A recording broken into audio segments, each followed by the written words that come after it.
शिंदे साहेब बोलतात.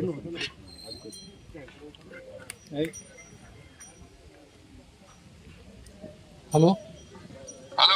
हा साहेब, बाणेगाव मध्ये आलो. कुठे? बाणेगाव घनसावंगी तालुक्यात. अच्छा, घनसावंगी. 90% लोकांना शिफ्ट केलं काल रात्री. ओके. आणि आता पाणी थोडं वाढायला लागलं, वरून पाणी थोडं जास्त यायला लागले, पाणी वाढते.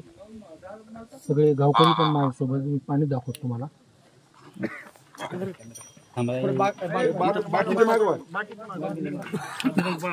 दिसतंय का?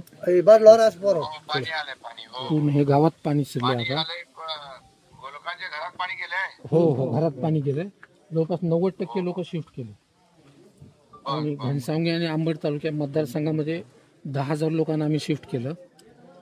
12 कॅम्प उभे केले आणि त्यांची जेवणाची वगैरे सगळी व्यवस्था आम्ही करतोय.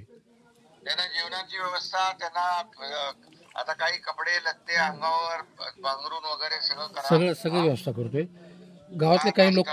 गावातल्या काही लोकांना आपल्याला बोलायचं. साहेब नमस्कार. आमच्या इथं 2006ला पण याच पद्धतीने पूरपरिस्थिती निर्माण झाली होती. त्याच्यानंतर आज परत ही 2025ला उद्भवली.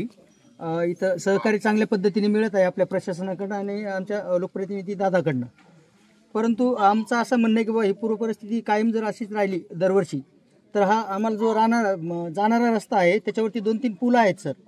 ते पुलाचं जर आम्हाला काम करून मिळालं तर हे पाणी जरी आलं वारंवार तर आम्ही तिथून लवकर बाहेर पडू शकतो. पुलाची उंची वाढवायची ना. हो, पुलाची हाईट किंवा मग नवीन जर दिले तुम्ही. नवीन उंचीचा पूल बनवायचा. हो, पूल जर मिळाले हां ते करून देऊ, आपण करून देऊ. ठीक आहे. कारण पूर परिस्थितीला आपण तर काय सामोरे जाऊ शकत नाही. तेवढा जर पर्याय निघाला बाहेर तर शेतकऱ्यामध्ये थोडी समाधान. शेतकऱ्यांच्या सोबत सरकार आहे, काही काळजी करू नका. आणि काही पशुधन पण संकट मोठं आहे आणि त्यामुळे या संकटामध्ये आमदार आपले हिकमत उडान तर तुमच्या सोबत आहेत, दिवस रात्र कार्यकर्ते आहेत, सगळे आहेत. पण आम्ही देखील पूर्ण आहोत तुमच्या बरोबर. जे काही नुकसान झालंय, शेतीचं झालंय, शेती खरडून गेली आहे, पशुधन वाहून गेलं आहे, घरांची काय पडझड झाली आहे, सगळ्यांची व्यवस्थित हिकमत तुम्ही आमदार महोदय पूर्ण नीट सगळे पंचनामे करून घ्या. आणि त्याप्रमाणे आपण त्यांना सगळी मदत पण देऊ. यावेळेस मोठं संकट आहे, जास्ती नुकसान आहे, त्यामुळे मदत पण त्यांना जास्तीची आपण व्यवस्थित सगळ्यांना होईल असं करू आपण.